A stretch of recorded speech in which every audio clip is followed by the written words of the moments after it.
आपका राजनीतिक करियर बहुत बड़ा है। राजनीति की शुरुआत हमने भारतीय जनता पार्टी से की।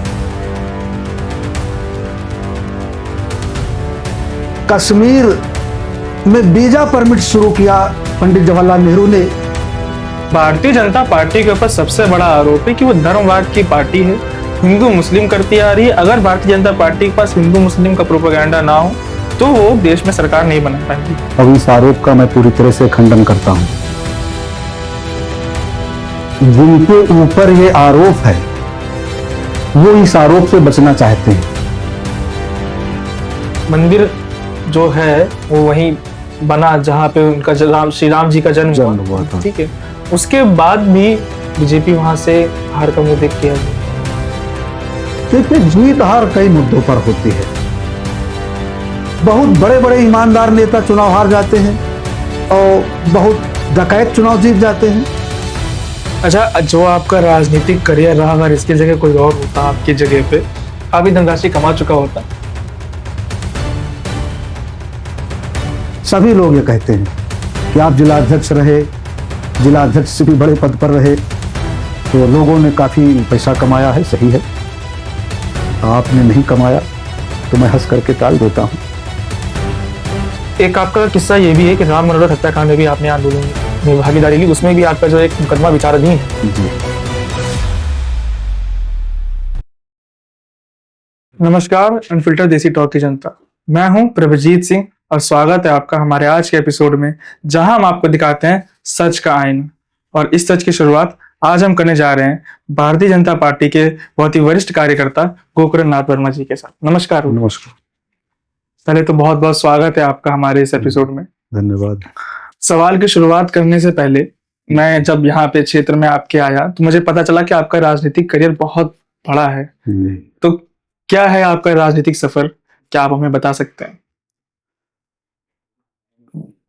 राजनीति की शुरुआत हमने भारतीय जनता पार्टी से की और भारतीय जनता पार्टी का जो विचार है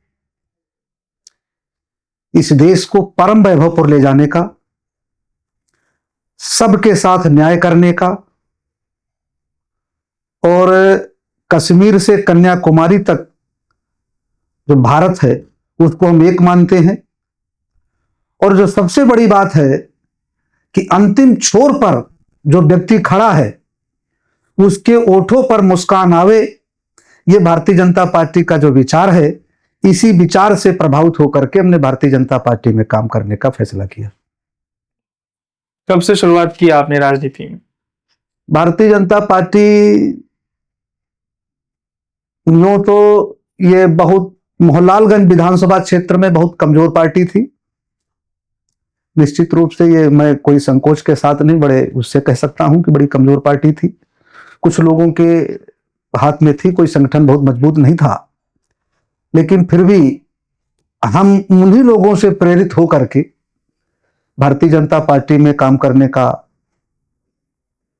जो फैसला किया और भारतीय जनता पार्टी में इतना विस्तार हमने किया कि आज गांव-गांव घर-घर की पार्टी है भारतीय जनता पार्टी।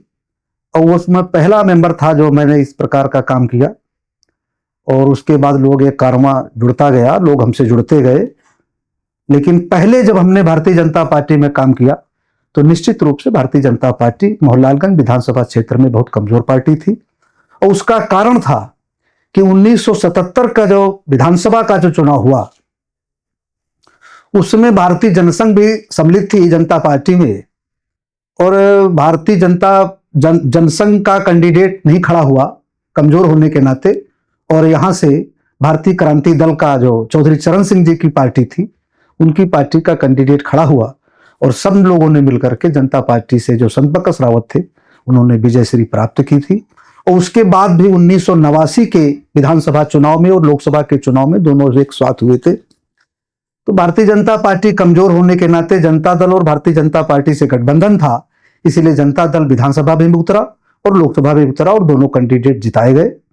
लेकिन 1900 जब से मैं जुड़ा और खास तौर पर देश के अंदर एक जब राम मंदिर का आंदोलन खड़ा हुआ तो पूरे देश के जनमानस में और खासतौर पर उत्तर प्रदेश के जनमानस में एक बदलाव की लहर हुई और 1991 से लेकर के भारतीय जनता पार्टी बहुत जीत हार लगी रहती है, लेकिन प्रचंड के रूप में, प्रचंड पार्टी के रूप में और सभी कार्यकर्ताओं ने बहुत मेहनत से, मनोयोग से काम करते हैं और भारतीय जनता पार्टी का विस्तार बहुत अच्छा है।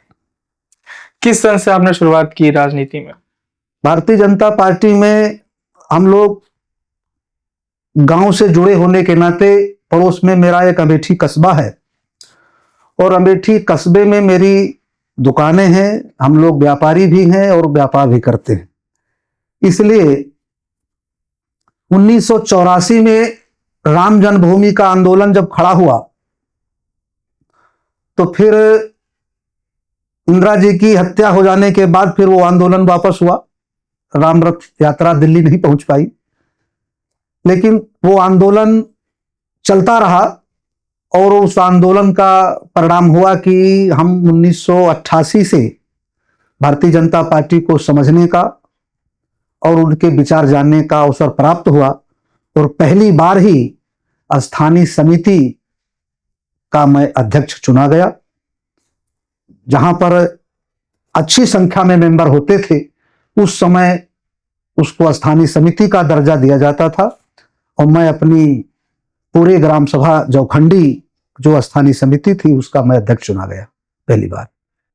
अच्छा, आपने अपना राजनीतिक करियर का शुरुआत भारतीय जनता पार्टी के साथ ही की जी। तो भारतीय जनता पार्टी ने ऐसा क्या आपको प्रभावित किया कि आप उसी के साथ जुड़े, उसी के साथ लगे रहे और आज भी भारतीय जनता पार्टी के साथ में हैं? भारतीय जनता पार्टी में दरअसल में इस अब पूरी कहानी में बड़ा समय लगेगा, लेकिन फिर भी कुछ तो बताने में संकोच नहीं करूंगा। हम लोगों का जन्म भी नहीं हुआ था, लेकिन जो इतिहास गवाह है कि धर्म के आधार पर इस देश का बंटवारा हुआ। कट्टरपंथी मुसलमानों ने अपना देश अलग बनाया और नेहरू जी इस देश के प्रधानमंत्री बने, लेकिन नेहरू जी की गलत नीतियों के कारण इस देश में फिर विभाजन की शुरुआत हुई और कश्मीर में वीजा परमिट शुरू किया पंडित जवाहरलाल नेहरू ने कि हमारे देश में होते हुए भी हमें वीजा परमिट जाने के लिए वीजा लेना पड़ता था। उस समय भारतीय जनसंघ के जो नेता थे, उद्योग मंत्री डॉक्टर श्यामा प्रसाद मुखर्जी ने मंत्रिमंडल से त्याग पत्र दे करके और इस देश के अंदर 2 विधान 2 निशान 2 प्रधान नहीं चलेंगे, ये नारा दे करके कश्मीर की सीमा में प्रवेश कर गए और शेख अब्दुल्ला की सरकार ने, जो वहां के उस समय प्राइम मिनिस्टर थे, उनको जेल में डाल दिया और जेल के अंदर ही उनकी रहस्यमय परिस्थितियों में मौत हो गई। तो हमारे नेता का जो बलिदान है वो पूरे देश के अंदर रंग लाया और नेहरू जी को वो कदम वापस लेना पड़ा, वीजा परमिट खत्म किया। फिर नेहरू जी की इच्छा नहीं पूरी हुई तो धारा 370 लगाया, अनुच्छेद 35A लगाया और उस समय काफी दिनों तक ये चलता रहा। लेकिन हम सब सौभाग्यशाली हैं कि हमारे देश के माननीय प्रधानमंत्री श्री नरेंद्र मोदी जी और उस समय के गृह मंत्री माननीय अमित शाह जी ने फैसला किया और जो खून की नदियां बहाने का जो दावा करते थे कि इस देश के अंदर खून की नदियां बह जाएंगी, चुटकी बजा करके धारा 370 और अनुच्छेद 35 से समाप्त कर दिया। आज जम्मू कश्मीर हमारे देश का अभिन्न अंग है, था और रहेगा। इन्हीं चीजों से प्रभावित होकर के इस देश का गरीब का कल्याण कैसे हो, इस देश के अंदर सामाजिक समरसता कैसे हो, जो लोग भी हैं, जो विपक्ष के लोग राजनीति करते हैं, उन सब का केवल एक मकसद है कि अल्पसंख्यक वोट हमारी कैसे बची रहे, बाकी वोट मिले या न मिले, लेकिन उनको वो पूरी तरह से संजो करके रखना चाहते हैं, देश के अंदर भेदभाव पैदा करना चाहते हैं, तो भारतीय जनता पार्टी इन बातों का खंडन करती है और समरसता का भाव पैदा करके आगे बढ़ने का प्रयास करती है। इन्हीं भावनाओं से प्रेरित होकर के मैंने भारतीय जनता पार्टी में काम करने का फैसला किया। जैसा आपने अभी बताया कि कट्टरपंथ मुस्लिम चीजें, उन्होंने देश का बंटवारा किया, ये सब जो आप जो मुझे बता रहे हैं अभी, जी जी ठीक है। भारतीय जनता पार्टी के ऊपर सबसे बड़ा आरोप है कि वो धर्मवाद की पार्टी है, हिंदू मुस्लिम करती आ रही है। अगर भारतीय जनता पार्टी के पास हिंदू मुस्लिम का प्रोपेगेंडा ना हो तो वो देश में सरकार नहीं बना पाएगी। वो सरकार तभी बना पाती है जब उनके हिंदू मुस्लिम का मुद्दा होता है। देखिए, ये कहना सरासर गलत है। अब इस आरोप का मैं पूरी तरह से खंडन करता हूं। जिनके ऊपर ये आरोप है वो इस आरोप से बचना चाहते हैं। देश के प्रधानमंत्री उस समय मनमोहन सिंह थे और मनमोहन सिंह ने कहा कि इस देश पर के संसाधनों पर पहला हक मुसलमानों का है। तो जो इस देश का प्रधानमंत्री इस प्रकार की बात करता हो, और इस देश का जो प्रधानमंत्री पंडित जवाहरलाल नेहरू थे इस देश के, उन्होंने कहा मैं एक्सीडेंटल हिंदू हूं, इस प्रकार की भाषा बोलने वाले लोग इस देश की सरकार को चलाए हैं। और आज तक वो अपना वोट बैंक उन्हीं को मान करके चले। इस देश की स्थिति कुछ भी हो, चाहे बंटवारे के समय हो, चाहे वो बाद के समय में हो, चाहे जिस प्रकार हो, उनके दोयम दर्जे का जो आदमी हिंदू जो नागरिक बनकर के रहेगा, उसकी बात हम उठाते हैं। हम गाय की बात करते हैं, हम धरती माता की बात करते हैं, हम गोवंश की रक्षा की बात करते हैं, हम राम मंदिर की बात करते हैं, लेकिन हम उनको, उन लोगों को भी खुशी लाने का प्रयास करते हैं, चाहे वो उनके यहाँ तमाम जो हलाला है, 3 तलाक है, या इन प्रकार की तमाम संवैधानिक चीजें थी उनको समाप्त किया गया है। और ये जो धर्मवाद वाली जो बात आपने कही, इसका मैं पुरजोर खंडन करता हूं। भारतीय जनता पार्टी कभी भी धर्म के ऊपर काम नहीं करती है।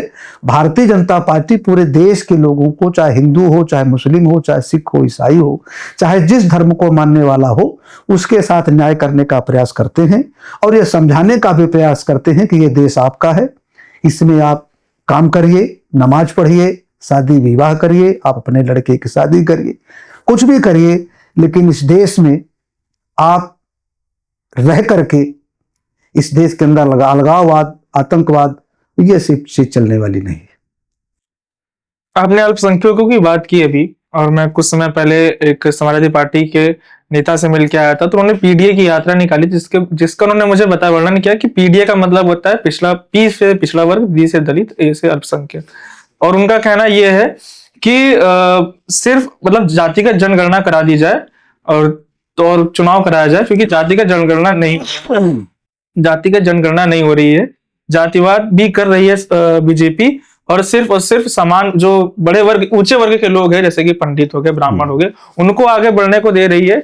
जो पिछले वर्ग के लोग हैं उनको नहीं बढ़ावा दे रही है, ना राजनीतिक तौर पे, ना योजनाओं में, और ना ही किसी सरकारी नौकरी में। इस पे आपका क्या टिप्पणी है? देखिए, उनका जो पीडीए है वो बहुत तो समझ से परे है।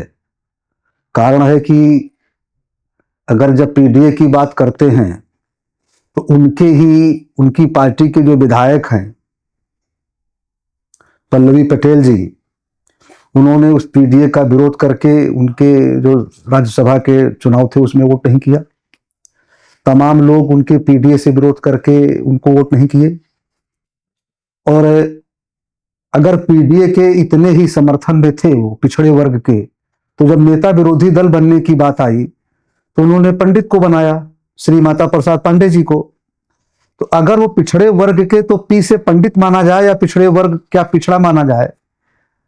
और जहां तक अल्पसंख्यकों की और दलितों की जो बात है, तो उन्होंने कभी भी, मुझे नहीं लगता कि उन्होंने आगे बढ़ाने का प्रयास किया हो। उनके ऊपर जो आरोप है, निश्चित रूप से दंगा फसाद वाली पार्टी, वो दंगा कराने का काम करते हैं, जातिवाद बढ़ाने का काम करते हैं, लाइन ऑर्डर उनके में फेल हो जाता है। वो न्याय करने का नहीं प्रयास करते हैं, इसीलिए जनता आक्रोशित होती है और जनता उनके खिलाफ सड़कों पर उतरती है। आप भारतीय जनता पार्टी की सरकार में कहीं पर यह आप नहीं देखेंगे कि किसी के साथ अन्याय हुआ हो। नौकरियों में भी जिस प्रकार का बंदर बांट हो रहा था, वो बंदर बांट नहीं है।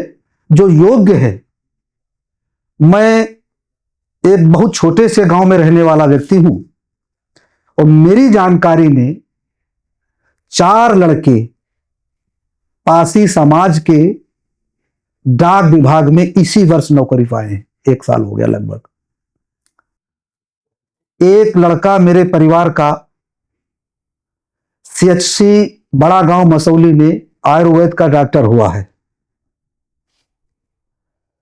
और जो भी लोग योग्य हैं उनको नौकरियां मिल रही हैं। कहीं कोई 1 रुपए की रिश्वतबाजी नहीं है। परीक्षा होती है, परीक्षा आप पास होंगे आपको नौकरी मिलेगी, परीक्षा आप पास नहीं होंगे तो नौकरी आपको नहीं मिलेगी। आम घास वाली बात नहीं है कि आप केवल फला जात के हैं तो आपको नौकरी मिलेगी, आप फला जात के नहीं तो नौकरी नहीं मिलेगी। यह आरोप मैं खंडन करता हूं और यह आरोप मैं सरासर, क्योंकि मेरे गांव में, जब मैंने अपने गांव की बात बताई तो मैं दुनिया की बात नहीं जानता हूं कि मैं इतना कोई नहीं ज्यादा हूं, लेकिन मेरे छोटे से गांव में काफी लोगों ने नौकरियां प्राप्त की हैं और जो किसी प्रकार का भेदभाव नहीं हुआ, ना उनको कोई पैसा देना पड़ा। परीक्षा की बात की आपने, नौकरी की बात की आपने, ठीक है। और जैसा आपने बताया मुझे, रही बात परीक्षा की, तो अभी हाल ही में काफी केसेस ऐसे हुए जिसमें पेपर्स लीक हो गए। कट ऑफ ऐसा गया है कि लोगों को शर्म आ रही है कट ऑफ देखने के बाद। सरकार के ऊपर काफी ऐसे दबाव बन रहे हैं, जैसे अभी नीट यूजी का कट ऑफ -40 निकल गया है। परीक्षा में SSC के पेपर लीक हो जा रहे हैं, नीट के पेपर लीक हो जा रहे हैं, उस पर सरकार चुप्पी साधे बैठी हुई है और मुद्दा सिर्फ उठा रही है बांग्लादेश। और हाँ, ये आरोप भी लग रहा है कि मुद्दा सिर्फ सरकार, जब ऐसे ऐसे मुद्दे सामने आते हैं तो सिर्फ सरकार बांग्लादेश और पाकिस्तान को लेकर आ जाती है। बिल्कुल ऐसा नहीं है। देखिए, पेपर लीक हुए हैं ये मैं मानने को तैयार हूं और उनके खिलाफ पूरी सख्त कार्रवाई की जा रही है। वो जेल के सिक्चों के अंदर होंगे और काफी लोग अंदर हुए हैं। जहां तक आपने बांग्लादेश और पाकिस्तान की बात की है, तो बांग्लादेश से काफी संख्या में घुसपैठिए इस देश के अंदर हैं, आसाम में और पश्चिम बंगाल में और तमाम अन्य प्रदेशों में भी। हमारे संसाधनों पर कब्जा करते हैं, हमारे यहां असुरक्षा की भावना पैदा करते हैं। इसलिए बांग्लादेशी इस देश में न रहें, ये एक अभियान चलाया जा रहा है। और रह गई पाकिस्तान की बात, तो पाकिस्तान से इस देश के अंदर आतंकवाद पनपाया जा रहा है। तमाम घटनाएं घटी थी, लेकिन अब उन पर तमाम प्रकार से काबू पाया गया है। आतंकवाद पर काफी कुछ, 100% तो नहीं कह सकते हैं कि 100% काबू पा लिया गया है। घटनाएं बीच कुछ हो जाती हैं, लेकिन फिर भी आतंकवाद की घटनाओं में कमी आई है। और अब अगर आतंकवाद वो कहीं भी करेंगे तो उसे हम युद्ध मानेंगे। और इस बार भी ऑपरेशन सिंदूर जो चलाया गया, वो चला करके उनको मुंहतोड़ जवाब दिया गया। हमारी देश के जवानों ने, देश के सैनिकों ने, और तमाम जो हमारे उपकरण हैं, मिसाइलें हैं, कुछ सटीक बिल्कुल उनको जवाब दिया है। और उनके नेता भी तमाम स्वीकार करते हैं। अभी काफी दिन पहले मैंने पढ़ा था कि आसिफ अली जरदारी साहब कह रहे थे कि हमको सेना ने कहा कि आप बंकर के अंदर चले जाओ, छुप जाओ। तो ये उनके नेता भी स्वीकार करते हैं। निश्चित रूप से ये पाकिस्तान और बांग्लादेश जो हमारे देश के लिए समस्या बने हुए हैं, हम समय समय पर उनकी बात करते हैं। कोई ऐसा नहीं कि उसका हम हर समय प्रोपोगंडा करते हैं, लेकिन अगर वो हमारे यहाँ कुछ भी गलत करने का इरादा रखेंगे तो उनको मुंहतोड़ जवाब दिया जाएगा। और जहां तक रह गई बांग्लादेश के घुसपैठियों की, तो एसआईआर के माध्यम से उनको भी निकालने का प्रयास धीरे धीरे किया जा रहा है। एकदम से सब चीजें नहीं हो पाएंगी क्योंकि उसमें तमाम कठिनाइयां भी। अच्छा, आजादी से पहले हमारा देश जातिवाद से लड़ रहा था, आजादी के बाद ही हमारा देश जातिवाद धर्मवाद से लड़ता रहा। कई राजनीतिक पार्टियां उतरी, कई राजनीतिक पार्टियों में भी हमारा देश जातिवाद और धर्मवाद से लड़ता आ रहा है। और भारतीय जनता पार्टी में तो इस चीज को इतनी तेज बढ़ गई है, लोगों के अंदर हमेशा ऐसी घुटन सी रहती है कि कब तक हमारा देश जातिवाद और धर्मवाद से लड़ता रहेगा, कब हमारे देश विकास की ओर बढ़ेगा, विकास की बातें करेगा और पढ़ाई लिखाई की बातें करेगा, देश के विकास की बात करेगा। हम अन्य देशों की बात करते हैं, अन्य देशों में तो ऐसा नहीं होता जितना हमारे ऐसे देश में होता जा रहा है। उसका कारण है कि हमने आजादी की लड़ाई लड़ी भारतीय राष्ट्रीय कांग्रेस के झंडे के तले, और फिर उसमें लड़ाई पूरी भी नहीं हुई कि भारतीय मुस्लिम लीग बन गई, और भारतीय मुस्लिम लीग ने हमेशा अपना झंडा और उठाए रहे कि हमको अपना देश अलग कर दिया जाए। और अंग्रेजों ने जो फूट डालो शासन करो की जो उनकी नीति थी वो सफल हुई। उन्होंने हमारे देश के अंदर फूट डाला और इस देश का बंटवारा धर्म के आधार पर हुआ। मुसलमानों ने अपना हक जो था वो धर्म के आधार पर लिया और उन्होंने अपना देश अलग किया। तो ये भारतीय जनता पार्टी के ऊपर आरोप लगाना भाई मेरी समझ से तो परे है कि जब आजादी के समय कांग्रेस ने लड़ाई लड़ी और मुस्लिम लीग ने लड़ाई लड़ी, जो भी लड़ाई लड़ी, लेकिन मुस्लिम लीग ने अपना देश जब अलग कर लिया और धर्म के आधार पर अलग हुआ, फिर नेहरू जी ने यहां चाल चल करके मुसलमानों को जाने से रोका और मुसलमान इस देश की समस्या बन गए। उन्होंने उनकी बहुत खातिरदारी की, उनके लिए तमाम प्रकार की योजनाएं चालू की, उनको इस प्रकार रहने के लिए किया। तो भारतीय जनता पार्टी के ऊपर यह आरोप लगाना, क्योंकि बहुत लंबे अरसे तक कांग्रेस ने शासन किया और कांग्रेस के जितने भी नेता हुए आप उनका पूरा इतिहास खोल करके देखेंगे तो निश्चित रूप से अल्पसंख्यकों को उन्होंने तुष्टीकरण किया है। वो अल्पसंख्यकवाद की ही बात करते रहे, कभी भी भारतीय इस देश को एक नहीं मान करके चले। यहां तक कि जो आप विश्वास करिए कि जो जर्नैल सिंह जो था वो आतंकवादी था पंजाब का, उसको इंदिरा जी संत कहती थी। तो आप इतनी बड़ी छोटी सी बात को क्या कहेंगे कि जो आतंकवादी है पंजाब में खालिस्तान की जो बात करता हो उसको संत की संज्ञा इंदिरा जी दें, और उन्हीं संतों ने इंदिरा जी का फिर बाद में मर्डर कर दिया। तो बहुत दुर्भाग्यपूर्ण है, मतलब कांग्रेस की जो नीति है बहुत दुर्भाग्यपूर्ण है। या यूं कहिए कि कांग्रेस ने तो लोकतंत्र का गला उसी समय घोटा था जब सरदार पटेल को प्रधानमंत्री बनने नहीं दिया। 13 मत पाने वाला इस देश का प्रधानमंत्री नहीं बना, एक भी मत न पाने वाला इस देश का प्रधानमंत्री बना। तो कांग्रेस किस मुख से बात करती है कि धर्मवाद की बात करते हैं, यह बात करते हैं? भाई मेरी समझ में तो नहीं आता कि कांग्रेस किस प्रकार किस मुख से बात करती है, आज तक चली आ रही। लेकिन इस देश का दुर्भाग्य रहा कि लंबे समय तक कांग्रेस ने इस देश के ऊपर शासन किया। भारतीय जनता पार्टी के ऊपर एक आरोप ये भी है कि भारतीय जनता पार्टी हर जगह बस मंदिर ढूंढती नजर आ रही है, विकास की ओर नहीं बढ़ रही, बस उनको मंदिर हर जगह चाहिए।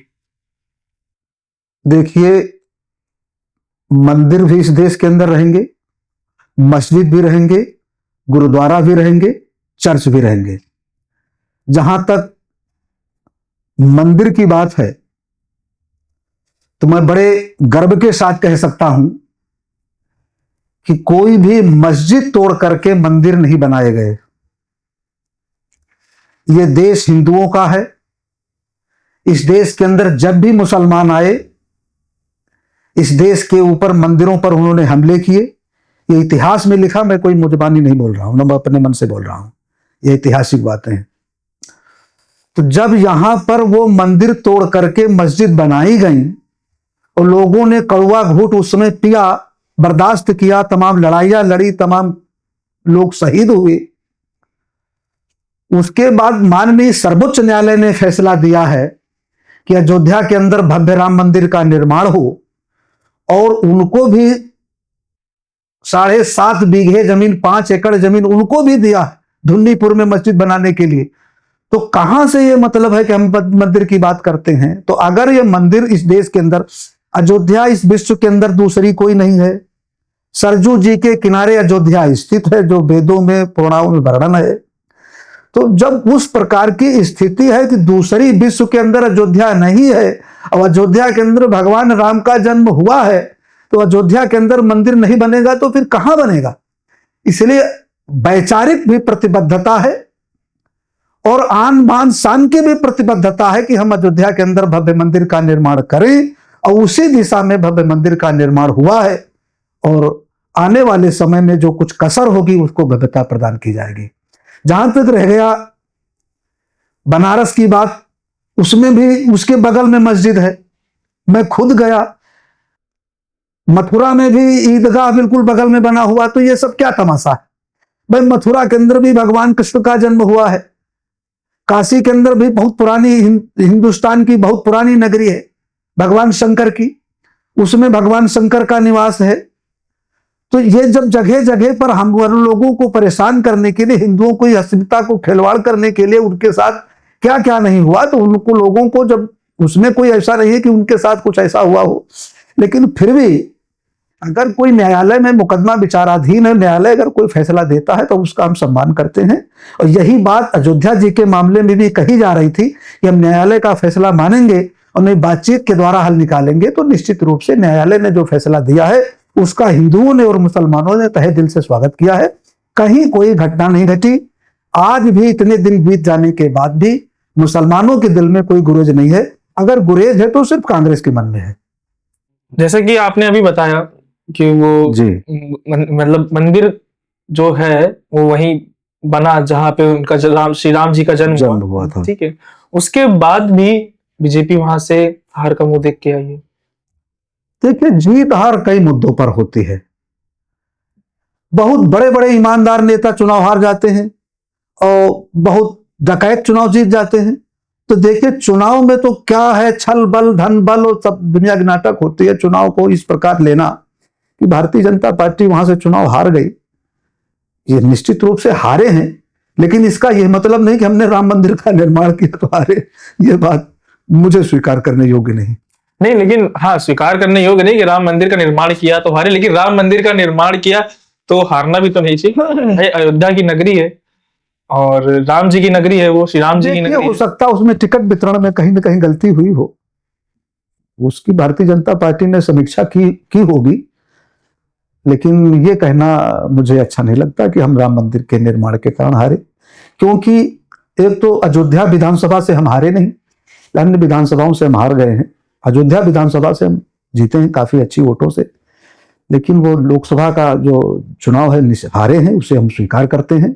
उसकी समीक्षा की गई होगी, ये मैं मानता हूं उच्च स्तर पर, और यह ब्लेम मैं स्वीकार नहीं करता कि राम मंदिर के कारण हम हारे। चलिए, हार जी तो चुनाव की बात की ही गई है, तो आपने कभी किसी चुनाव में हिस्सेदारी ली हो? देखिए, मैं व्यक्तिगत रूप से चुनाव 2000 के जिला पंचायत के चुनाव में मेरी बड़ी भाभी श्रीमती दयावती कैंडिडेट थी, भारतीय जनता पार्टी के समर्थन से चुनाव लड़ा गया था और दुर्भाग्य था कि हम 26 वोटों से वो चुनाव हार गए। उसके बाद सीट आरक्षित हो गई और अनुसूचित जाति के लिए फिर चुनाव नहीं लड़ पाए। 2010 में मैं स्वयं भारतीय जनता पार्टी के समर्थन से चुनाव लड़ा और मुझे भी हार का सामना करना पड़ा। मेरी स्थिति तीसरे नंबर की थी। तो क्या ऐसा आपको लगता है कि क्या कमी रह गई कि जिस वक्त आपको चुनाव में हार का सामना करना पड़ा? देखिए, उस समय जब मेरी भाभी ने चुनाव लड़ा था तो उस समय नए नए विधायक आर के चौधरी थे और आर के चौधरी ने कुछ लोगों को बरगला करके या जैसा भी कहिए उनके प्रलोभन में आकर के उनके साथ खड़े रहे और हम लोग, पहला चुनाव था, कुछ चीजें हम लोग समझ भी नहीं पाए। तो मुझे पूर्ण विश्वास था कि हम लोग चुनाव जीतेंगे, ये कहीं से भी नहीं था कि हम चुनाव हार जाएंगे। लेकिन जब परिणाम हुआ तो हम लोग 26 वोटों से चुनाव हार गए। बहुत अफसोस हुआ। दोबारा जब हम 2010 में चुनाव लड़े तो पूरी तैयारी के साथ चुनाव लड़े। उस समय उत्तर प्रदेश में मायावती जी की सरकार थी और उनके कैंडिडेट को दलित वोटों का जो संगठन था, दलित वोट जो थी वो उनके साथ, उनके कैंडिडेट के साथ पूरी तरह से चली गई और हम लोगों को, हमारे कैंडिडेट और अन्य दूसरे दलों से भी थे, उसमें बंटवारा हो गया और वो दलित वोट और प्लस उसका कुछ अपना वोट उसको मिल गया, वो जीत गया। हम लोग अच्छी मेहनत किए, दोबारा लड़े थे, इसलिए पूरी हर जानकारी के साथ लड़े, हर प्रकार से लड़े, लेकिन फिर भी हम चुनाव जीत नहीं सके। ये सही है कि हमारी कहीं ना कहीं कमी रह गई थी। उन कमियों में तमाम बातें हैं जो आपके साथ साझा नहीं कर सकते।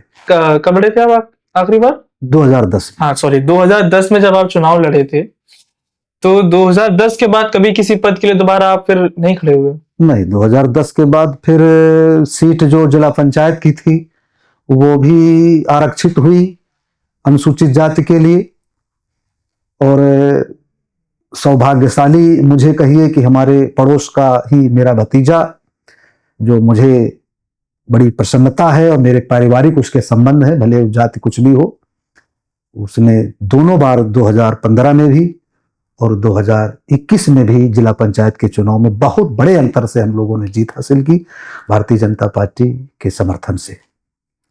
इसलिए जिला पंचायत के चुनाव में उतरने का उस समय कोई, जब आरक्षित सीट होने के नाते, कोई मन नहीं बन पाया कि हम उसमें आरक्षित में लड़ जाएं।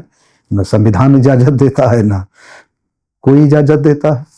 आप जिस तरीके के समाज सेवक हैं, जिस तरीके के आप साधारण नेता हैं, मैंने आपकी जो तस्वीरें देखी, आपकी मोदी जी के साथ तस्वीरें, राजनाथ सिंह जी के साथ तस्वीरें हैं, आपकी बड़े बड़े दिग्गज नेताओं के साथ आपकी तस्वीरें हैं और जो आपके विचार हैं, जो जिस तरीके के आप समाज सेवक हैं, आप चाहते तो आप विधायक, सांसद, एक अच्छे पद के लिए लड़ सकते थे और लड़ते तो शायद आप एक अच्छे कार्यकर्ता के रूप में कार्य करते और विधानसभा को संभालते। आपने क्यों कदम नहीं उठाया उस पद के लिए?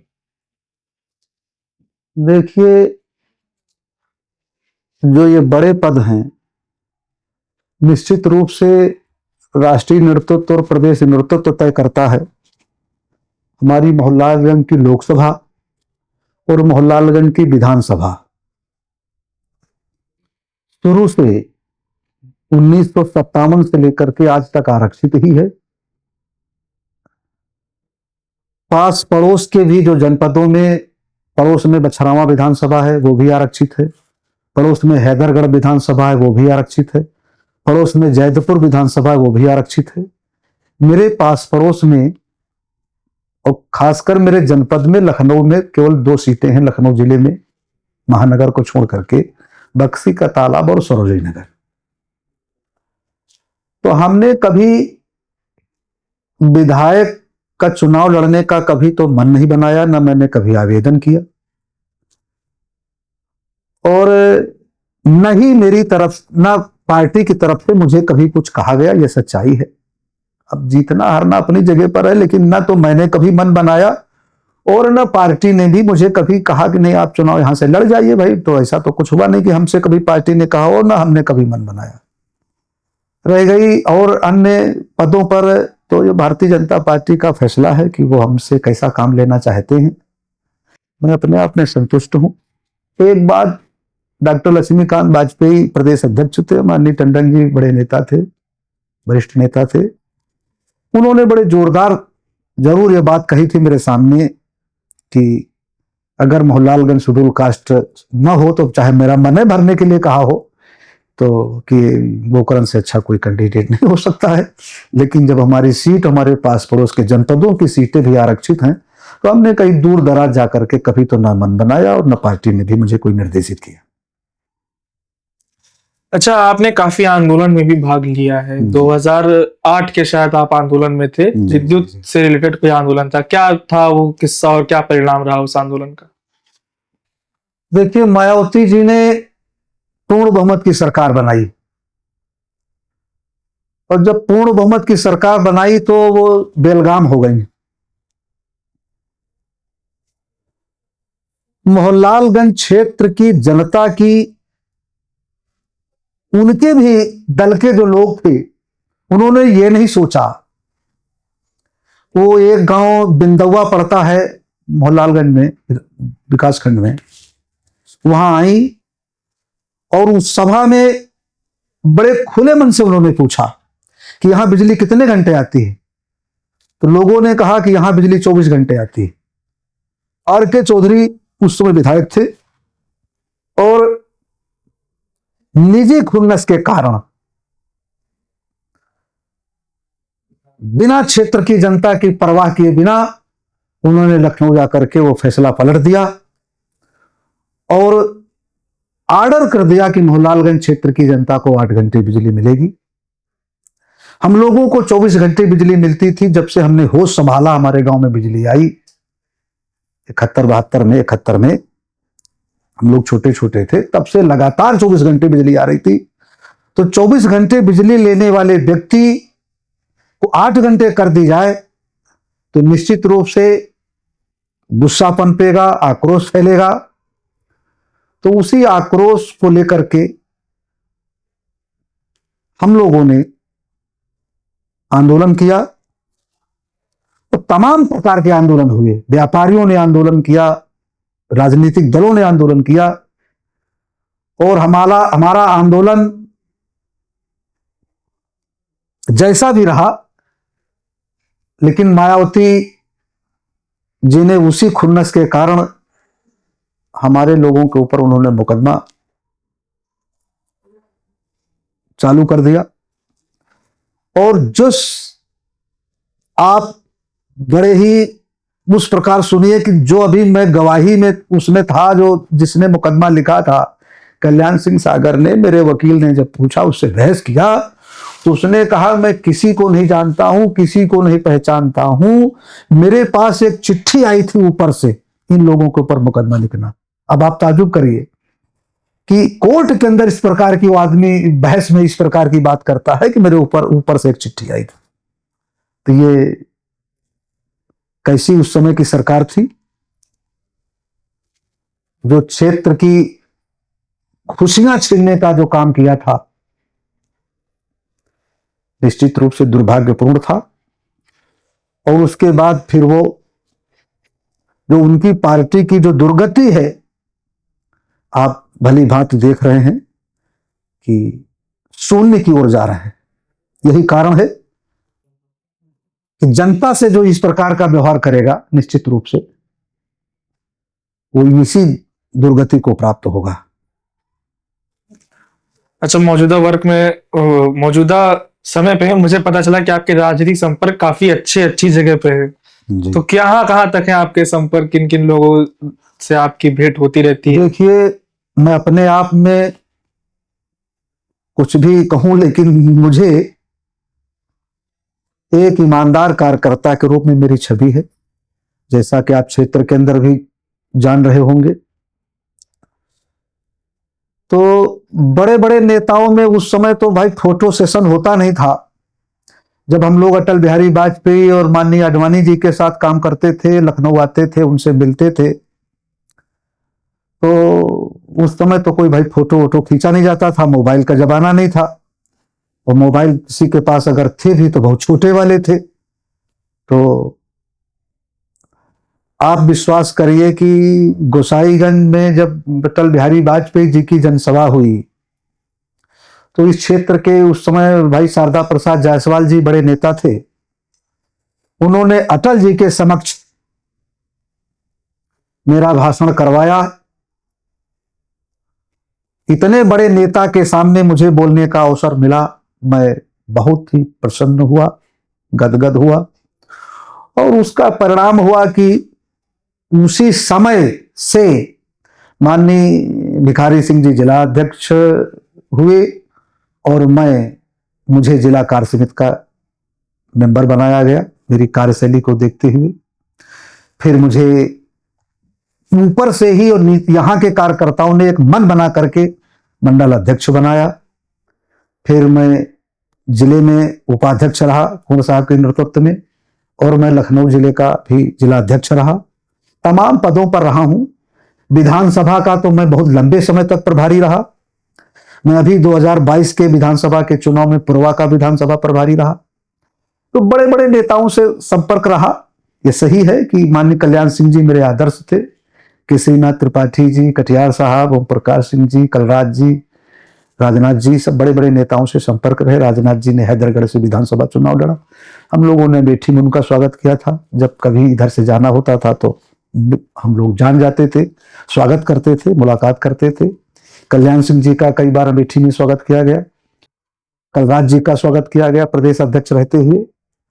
मेरे घर भी आए। तो यह सही है कि उस समय के जो बहुत बड़े बड़े लीडर हुआ करते थे, उनसे सब मेरे अच्छे ताल्लुकात थे। और आप मानिए कि उस समय 2007 के विधानसभा चुनाव में माननीय मनोहर लाल खट्टर जी संगठन मंत्री बना करके वो क्षेत्र के आए थे। हमारे उनसे अच्छे, मैं उस समय जिलाध्यक्ष था, मेरे घर आए, भोजन करके गए। बाद में फिर वो हरियाणा प्रदेश के मुख्यमंत्री हुए, और अब आज सौभाग्य है कि वो केंद्र में मंत्री हैं। हमारे तमाम साथी जो जिला अध्यक्ष रहे, माननीय मुकुट बिहारी वर्मा जी विधायक रहे, उत्तर प्रदेश की सरकार में कैबिनेट मंत्री रहे। हमारे सीतापुर से जिला अध्यक्ष को साकेंद्र जी कुर्सी से 2 बार के विधायक हैं। उस समय के लखीमपुर खीरी के महामंत्री थे। वो केंद्र में बाद में 2 बार के सांसद रहे, फिर केंद्र में गृह राज्य मंत्री बने मिश्रा जी। तमाम नेता हुए जो हमारे साथ के रहे और अच्छे अच्छे पदों पर रहे, अच्छे संबंध हमारे उनसे रहे। ओम प्रकाश सिंह जी मेरे घर आए, विनय कटियार जी मेरे घर आए, टंडन जी मेरे घर आए, सूर्य प्रताप शाही जी भी मेरे घर आए। ये अच्छा रहा कि हमारे सम्मान में लोग हमारे साथ खड़े रहे, और हमने भी भारतीय जनता पार्टी की बड़ी ईमानदारी से सेवा की। अच्छा, जो आपका राजनीतिक करियर रहा, अगर इसकी जगह कोई और होता आपकी जगह पे, काफी धनराशि कमा चुका होता, और जब मैं आपके घर आया मैंने देखा कितना साधारण आपका घर है, ठीक है, वैसा ही आम घर, जमीन से जुड़े लोग, ना कोई गाड़ी ना कोई घोड़ा, आराम से आप बिल्कुल आम जनता की तरह आप व्यतीत कर रहे हैं। तो अगर आप चाहते तो आपको मौका मिल जाता। ये सही है कि जो आपने प्रश्न पूछा है, ये प्रश्न बिल्कुल तैयार रहा पूरी तरह से। सभी लोग ये कहते हैं कि आप जिला अध्यक्ष रहे, जिला अध्यक्ष से भी बड़े पद पर रहे, तो लोगों ने काफी पैसा कमाया है। सही है, आपने नहीं कमाया तो मैं हंस करके टाल देता हूं इस बात को। और मैं कल्याण सिंह जी के जब उनके गांव गया, तरौली विधानसभा क्षेत्र में उनका गांव मढ़ौली है, और मैं उनके गांव जब उनके घर में जब गया तो एक मामूली सा घर उनका था।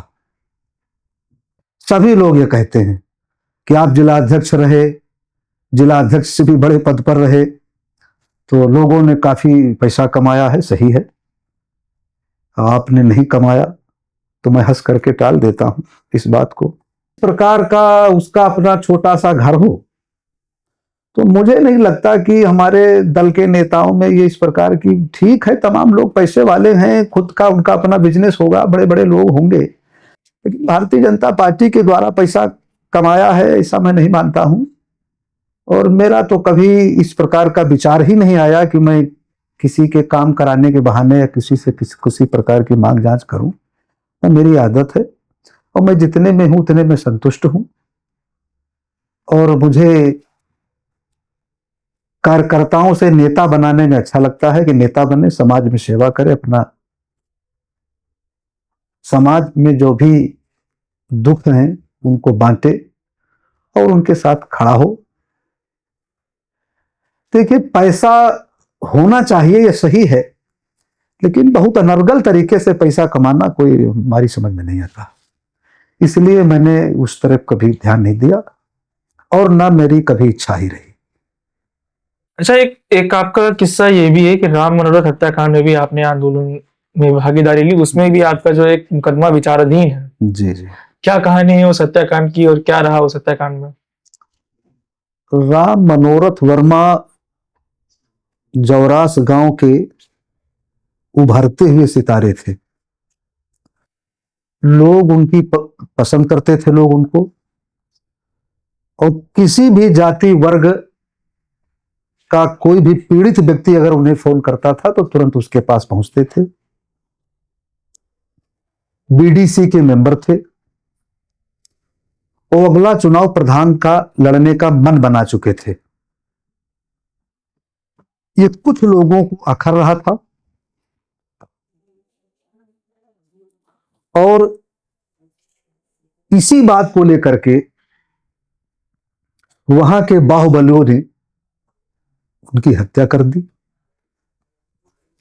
वो व्यक्ति, वो लड़का इतना लोकप्रिय था कि लखनऊ, बाराबंकी और रायबरेली, उस पास पड़ोस के काफी दूर तक के लोगों ने उस आंदोलन में भाग लिया। रोडें जाम की। 3 दिन तक प्रशासन को परेशान कर दिया। मैं भी जौरास गांव से काफी दूर में हूं, लेकिन हमें भी सूचना मिली तो हम लोग भी वहां गए। खैर, वो कार्यक्रम जो भी था वहां समाप्त की ओर था। हम लोग देर से पहुंचे थे, लेकिन पुलिस वालों ने जानबूझ करके मेरा नाम उस मुकदमे में डाला। जातिगत कारणों से मैं उस क्षेत्र का अग्रणी कार्यकर्ता था, इसलिए मेरा नाम जानबूझ करके उसमें डाला गया और मैं उसमें जेल भी जाना पड़ा। और जेल में भी हमारे तमाम वरिष्ठ नेताओं ने मेरे हालचाल लेने के लिए गए। माननीय स्वतंत्र देव सिंह जी, माननीय भिखारी सिंह जी, माननीय वीरेंद्र प्रताप सिंह जी, कुंवर साहब, तमाम बड़े बड़े नेता गए। प्रतिदिन कोई न कोई बड़ा नेता जाता था। तो वो एक आंदोलन, वो व्यक्ति इतना लोकप्रिय था और मौजूदा बीडीसी मेंबर था। उसकी लोकप्रियता को देखते हुए कुछ लोगों को अखर रहा था, उसी कारण उसकी हत्या की गई। आज भी वो लोगों के दिल में है। और हम लोग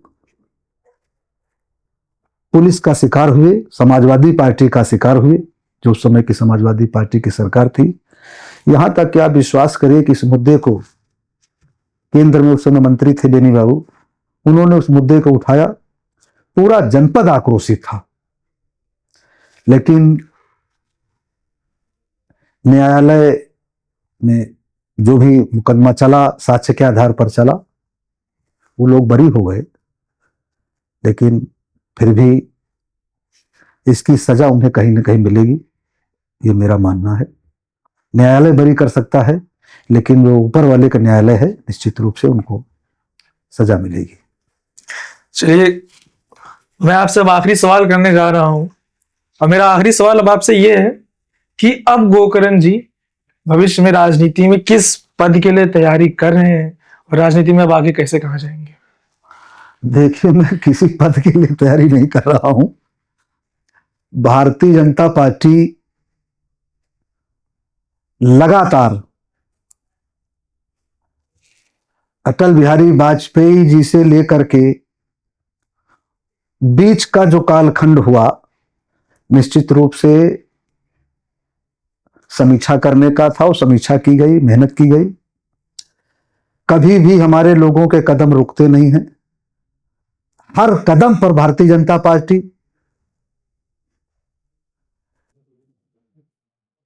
लोगों के साथ न्याय हो, गरीब की कुटिया में भी ढोलक बजे, ये देश हम दिन चार रहे न रहे, ये देश परम वैभव पर पहुंचे,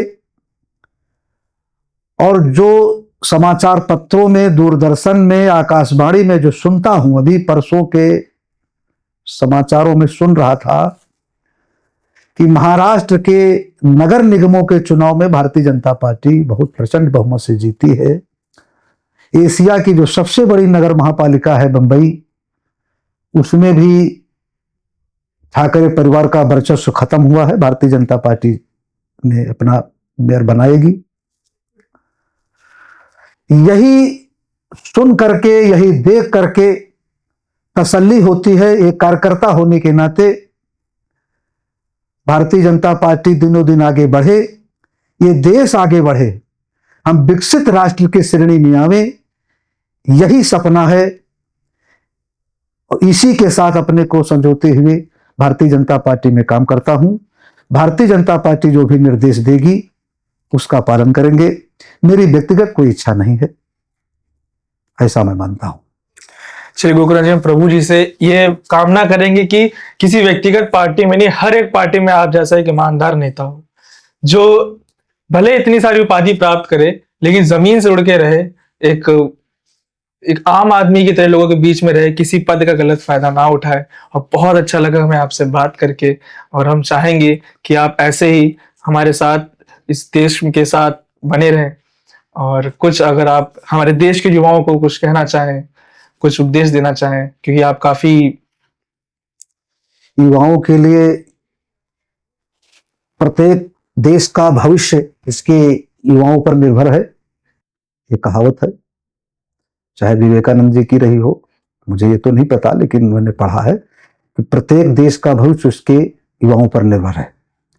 तो युवाओं से निश्चित रूप से चाहूंगा कि जिस क्षेत्र में भी काम करते हैं, अगर पढ़ाई कर रहे हैं तो टॉप क्लास की पढ़ाई करें, अगर वो कोई रोजगार में है तो टॉप क्लास का रोजगार करें, नौकरी में है तो अच्छी तरह से नौकरी करें।